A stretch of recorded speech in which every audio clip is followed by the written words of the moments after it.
देख लिया चौपाल रे सब बड़ा बडेरा, सब बड़ा बडेरा वो जी, सब लोग लगाया वो जी, ठाकरिया ने समझा वो जी।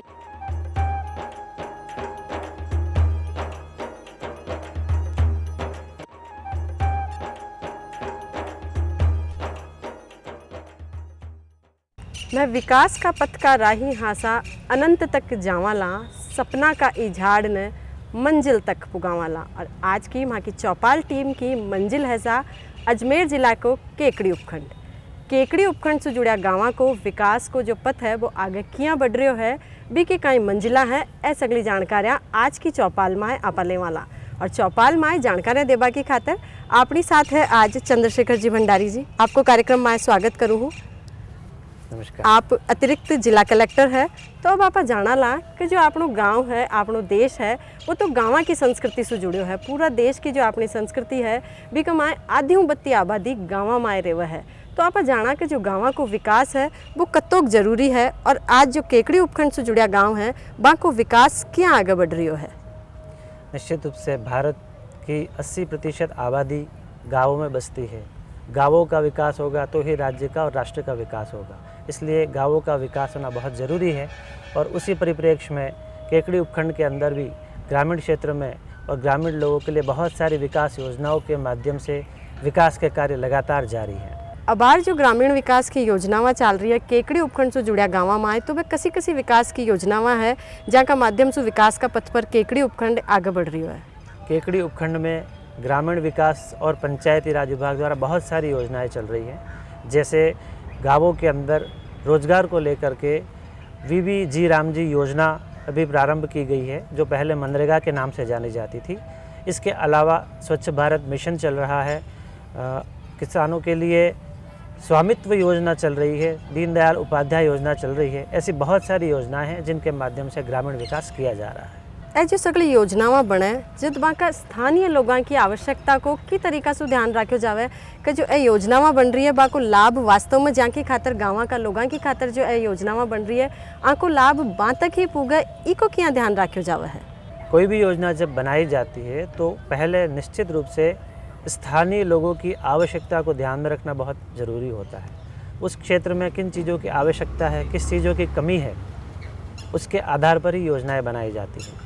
मान लीजिए कि किसी क्षेत्र में पानी की कमी है तो उसको लेकर के उस योजनाएं बनाई जाएंगी। अगर उद्योगों की कमी है तो उद्योगों को कैसे स्थापित किया जा सकता है, उसके अनुसार बनाई जाएंगी योजनाएं। और अगर शिक्षा और चिकित्सा के क्षेत्र में कुछ कमियां हैं तो उसके आधार पर योजनाएं बनाई जाती हैं। तो कुल मिलाकर के जो आवश्यकता है उसी के आधार पर मैप बना करके ग्रामीणों की राय लेकर के, सलाह लेकर के और फिर ही योजनाओं को धरातल पर लाया जाता है।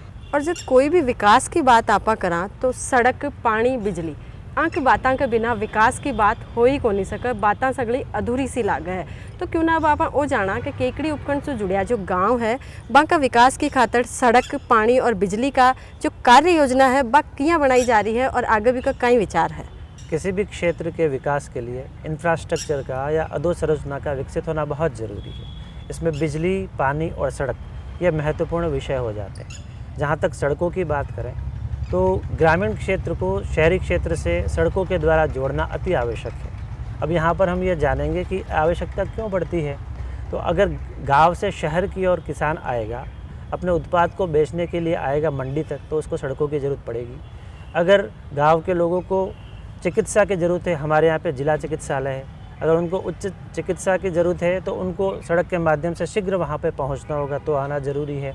इसके अलावा शिक्षण संस्थाओं में अध्ययन के लिए आना ज़रूरी है, व्यापार के लिए आना ज़रूरी है। तो सड़कों को निश्चित रूप से ग्रामीण क्षेत्र से शहरों की ओर जोड़ना बहुत ही आवश्यक है और इसी दिशा में केकड़ी में बहुत सारे प्रयास किए गए हैं। भैया जी, यहाँ देखा अगर आप तो आपनो जो प्रदेश है राजस्थान भी कमाए ना पानी की समस्या आपने ज़्यादातर देखवा न मिला है। लेकिन अगर बात करें आप केकड़ी उपखंड की तो बिजली और पानी की जो समस्या है वह आगे चल रही है कि सुचारू रूप से मिल रही है लोगों ने। केकड़ी उपखंड में बिजली और पानी को लेकर के किसी प्रकार की कोई समस्या नहीं है। पेयजल को लेकर के हमारे नज़दीक में बीसलपुर बांध है, बीसलपुर का पानी केकड़ी को मिलता है और यहाँ के लगभग सारे ही गाँवों के अंदर पानी को लेकर किसी प्रकार की कोई समस्या नहीं है। इसके अलावा जल जीवन मिशन भी हमारे यहाँ पर कार्य कर रहा है। जल जीवन मिशन के अंतर्गत हर घर नल परियोजना के तहत प्रत्येक गाँव में पाइपलाइन बिछाई जा रही है और पानी को पहुँचाया जा रहा है। तो पानी को लेकर के किसी प्रकार की कोई समस्या यहाँ पर नहीं है। साथ ही बिजली को लेकर भी 2 तरह की व्यवस्थाएं हैं। किसानों के लिए बिजली का वितरण अलग तरह से है और घरेलू कामों के लिए अलग तरह से है। किसानों को 4 घंटे और 6 घंटे के स्लॉट में बिजली दी जा रही है और घरेलू उपयोग के लिए भी बिजली को निरंतर लगातार दिया जा रहा है। तो पानी और बिजली को लेकर के केकड़ी उपखंड में सारी व्यवस्थाएं माकूल है और सही। तो कुल मिलाकर बात है कि विकास को जो पथ है आगे बढ़िया बढ़ रही है। पानी की समस्या तो बिल्कुल को नहीं, क्योंकि बिसलपुर बांध आप बता रही हो अटक करना है जिसू लोगों ने बिजली अगर आप आची दे दो तो जो खेती किसानी को फायदो है वो तो घणो ही बढ़िया मिल रही है लोगों ने। और सड़क मार्ग से आप शहरा ने जोड़ में लिया हो तो बीसूबा ने मंडी में सब्जियां धान वगैरह पुगाबम भी कोई समस्या को नहीं हुआ है। लेकिन जब आगे चला तो आप 2 पहलू और विकास का है बन छोड़ को नहीं सका, स्वच्छता और स्वास्थ्य दोनों ना आप छोड़ को नहीं सका। तो बाकी कई व्यवस्था है कि तरीका से स्वच्छता आगे बढ़ रही है ताकि स्वास्थ्य लोगों को घणो अच्छो रहे। स्वच्छता और स्वास्थ्य दोनों ही क्षेत्रों में केकड़ी काफ़ी अच्छा काम कर रहा है। स्वच्छता की बात है तो स्वच्छ भारत मिशन ग्रामीण क्षेत्रों में चल रहा है। उसके अंतर्गत ठोस कचरे का निस्तारण और तरल कचरे का निस्तारण के सारे ही कार्यक्रम प्रभावी ढंग से किए जा रहे हैं। स्वास्थ्य की बात करें तो हमारे केकड़ी क्षेत्र में जिला चिकित्सालय है, होम्योपैथी का कॉलेज है, आयुर्वेदिक महाविद्यालय है। इस तरह से सारे ही विधाओं में चिकित्सा के क्षेत्र में हम काफ़ी आगे बढ़ रहे हैं। और इसके अलावा यहाँ पे नर्सिंग प्रशिक्षण केंद्र भी हैं। तो चिकित्सा के क्षेत्र में प्रशिक्षण के भी सारे ही यहाँ पर सुविधाएं मौजूद हैं और बेहतरीन चिकित्सा उपाय भी यहाँ पर किए जा रहे हैं। तो वास्तव में केकड़ी उपखंड पर देखा तो काफ़ी अच्छी चिकित्सा की व्यवस्था है। गेला में आता मैं भी देखता आया कि अस्पताल घणो ही बड़ो बनेड़ो है, चिकित्सका की व्यवस्था भी सगड़ा क्षेत्र की पूरी है। लेकिन अगर आप बात करा कि चिकित्सा सु जाला तो गाँव में ग्राम पंचायत स्तर पर छोटा स्तर पर चिकित्सा की कई व्यवस्था है, बन लोगों तक चिकित्सा की सुविधाएं किया पुगाई जा रही है, बीका कई प्रयास है। पंचायत स्तर पर ग्रामीण क्षेत्र में PSC हैं, उप स्वास्थ्य केंद्र हैं, जिन्हें मुख्यमंत्री आरोग्य मंदिर के नाम से जाना गया है। यह आरोग्य मंदिर है, वहाँ पर न केवल प्राथमिक चिकित्सा उपचार मिलता है, इसके अलावा वहाँ पर टेली सेंटर भी है। तो टेलीफोन के माध्यम से फिर डॉक्टर से सलाह लेकर चिकित्सा की जा सकती है। इसके अतिरिक्त 108 एम्बुलेंस की व्यवस्था है, किसी भी इमरजेंसी के लिए है तो उसका उपयोग करके चिकित्सा लाभ लिया जा सकता है। इसके अतिरिक्त ग्रामीण क्षेत्रों में जो उप स्वास्थ्य केंद्र है वहाँ पर निःशुल्क दवाई योजना और जाँच योजना भी काम कर रही है, जो निश्चित संख्या में मरीजों को वहाँ पर निःशुल्क दवाई भी दी जाती है ताकि उनको बिना पैसे के निःशुल्क इलाज मिल सके। और जब बात आप सगली चीज़ों की सगड़ा पहलुओं की कर ली तो एक पहलू है जी के बिना तो कोई भी काम आगे को नहीं पड़े और वो पहलू हुआ है शिक्षा को। क्योंकि शिक्षित अगर आप हो जावा तो सगला विकास का जो आयाम है वह आप आसानी से तय कर ले। तो केकड़ी उपखंड में और बिक से जुड़िया आसपास का गाँव में आए शिक्षा की खातिर सुचारू रूप से चालवा की आगे लोगों ने बढ़ावा की खातिर कई तैयारियाँ हैं। शिक्षा के क्षेत्र में ग्रामीण क्षेत्रों के अंदर बालिकाओं के लिए कस्तूरबा गांधी आवासीय विद्यालय हैं, जनजाति बालकों के लिए छात्रावास हैं। इसके अलावा शिक्षा विभाग के द्वारा संचालित विशेष प्रकार के विद्यालय हैं, उनके लिए स्मार्ट क्लासेस चलाई जा रही हैं। इस तरह से शिक्षा के क्षेत्र में इस केकड़ी उपखंड में काफ़ी अच्छे से काम किया जा रहा है। ग्रामीण क्षेत्र से लगाकर उपखंड तक विभिन्न विद्यालय और योजनाओं के माध्यम से अच्छे से शिक्षा में कार्य किया जा रहा है। शिक्षा की बात आपनी होगी, स्वच्छता की बात आपनी होगी, स्वास्थ्य की बात आपनी होगी, सगली बातें आपनी हो रही है होगी। लेकिन एक बात समझ में को नहीं आवे, सोचा तो यहाँ लागा है कि जो ए सगली बातें आपा कर रही हैं, ए सगली बातें निर्भर कर रहे हैं रोजगार के ऊपर। शिक्षा भी आगे जल्दी बढ़सी और अच्छे स्वास्थ्य भी आगे जल्दी बढ़सी जब अपना हाथ में रोजगार हो सी। तो रोजगार की खातिर कई प्रयास है कि लोगों ने बत्ती आप रोजगार दे सका, जिस सुबह गाँव का मायने डटा रहे पलायन की खातिर आगे को नहीं बढ़ा। रोज़गार को लेकर के हम अपनी बात को 2 प्रकार से बता सकते हैं।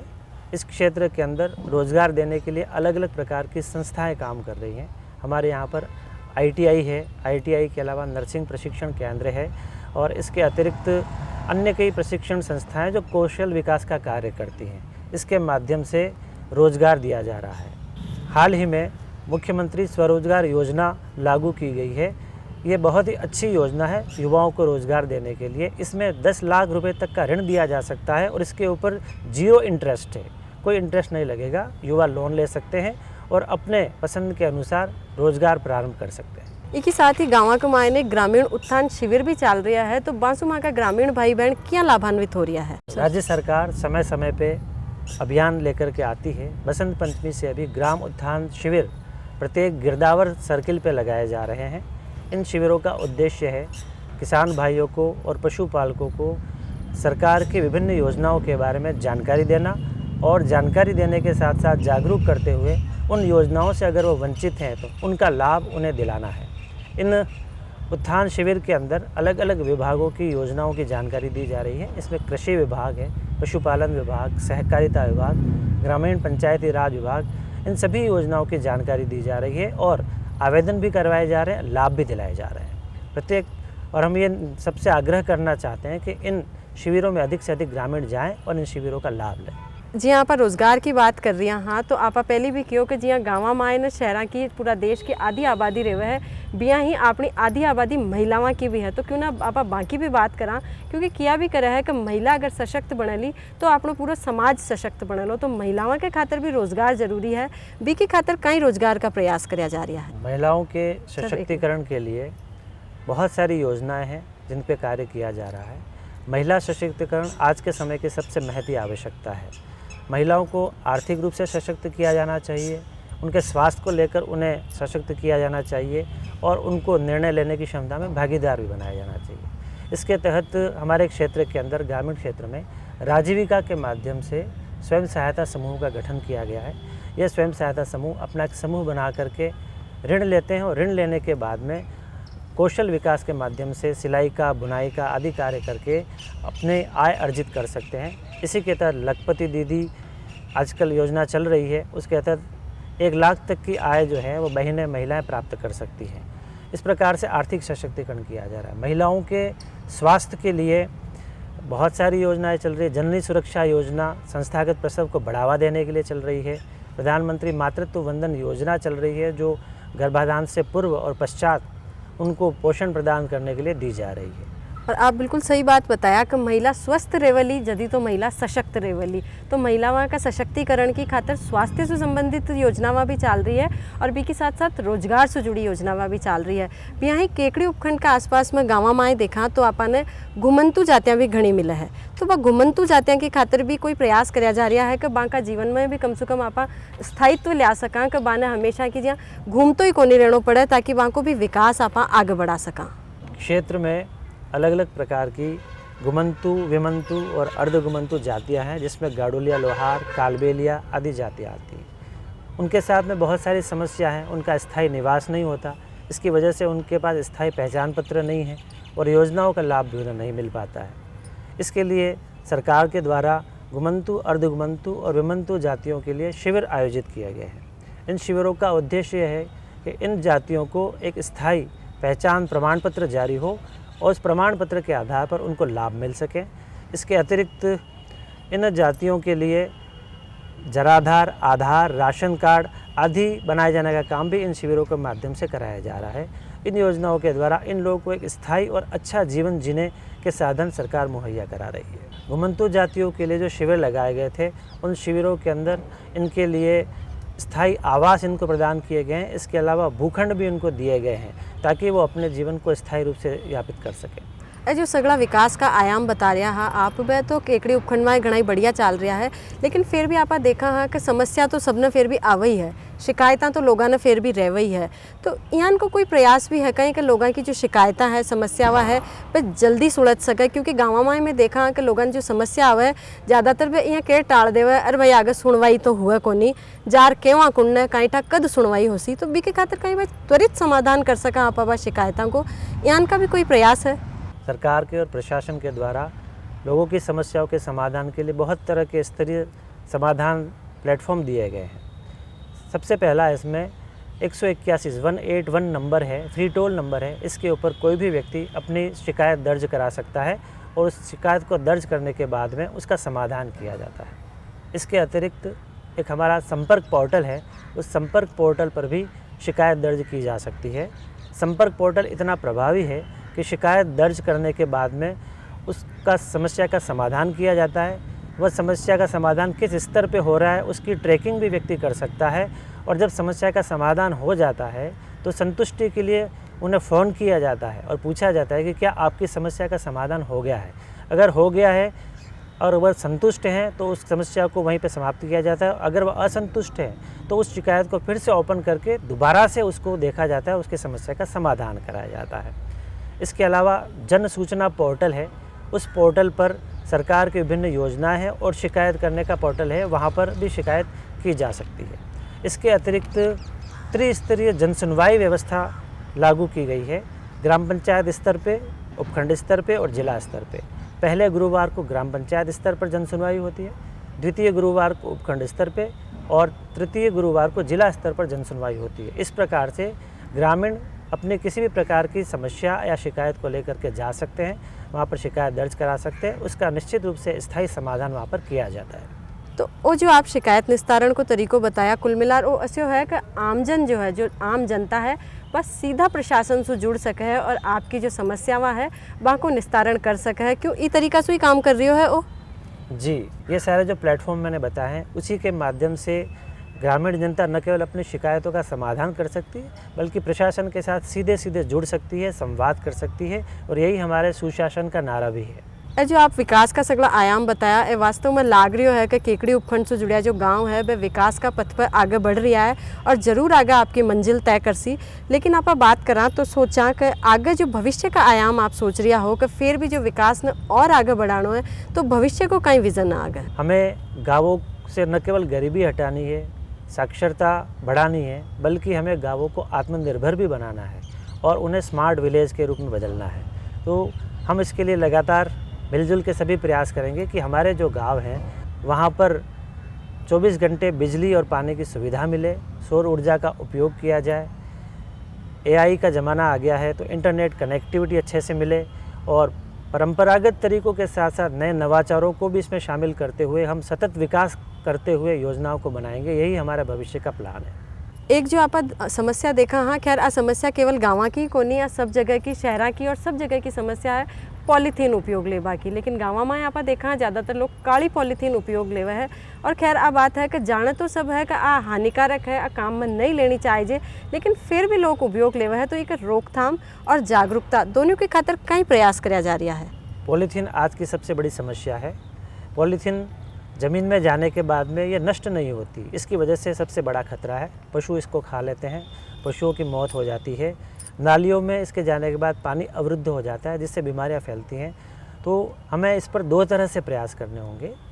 इसके लिए सरकारी कानून बने हुए हैं, पॉलीथीन पे प्रतिबंध भी लगा हुआ है, और इसके लिए प्रशासन समय समय पर अभियान चलाता है और छापे मार करके और इनको जब्त करता है, इस तरह से नियंत्रण करने की कोशिश करता है। लेकिन यहाँ पर मेरा यह कहना है कि नियमों के साथ साथ में जनता को स्वयं को भी जागरूक होना पड़ेगा और इनके दुष्प्रभावों को समझते हुए स्वयं ही पॉलीथीन के उपयोग को बंद करना होगा, ताकि हम इस अभियान को पूरी तरह से सफल बना सकें। सरकार, प्रशासन और आम जनता तीनों मिलकर ही किसी भी अभियान को सफल बना सकती हैं। तो ये पॉलीथीन को रोकने में भी इसी तरह से हमें काम करना होगा।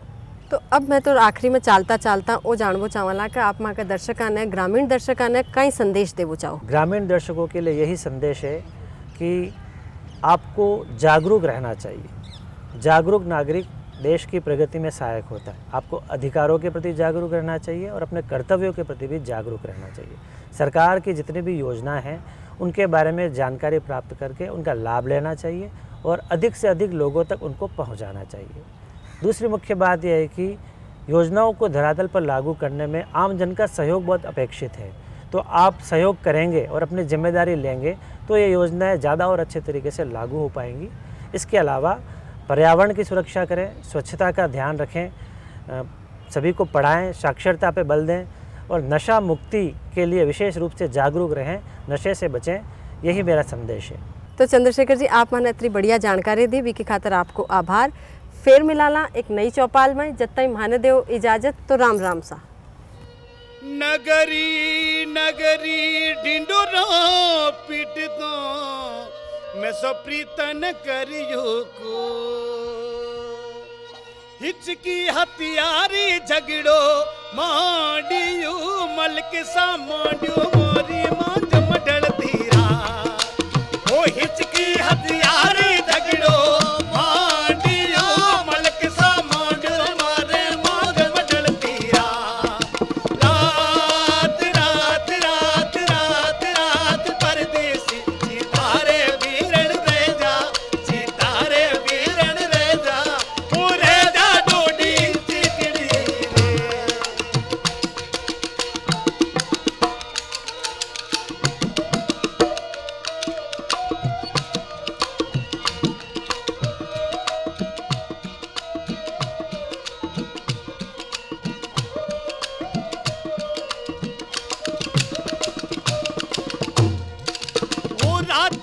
यूपी में सपनों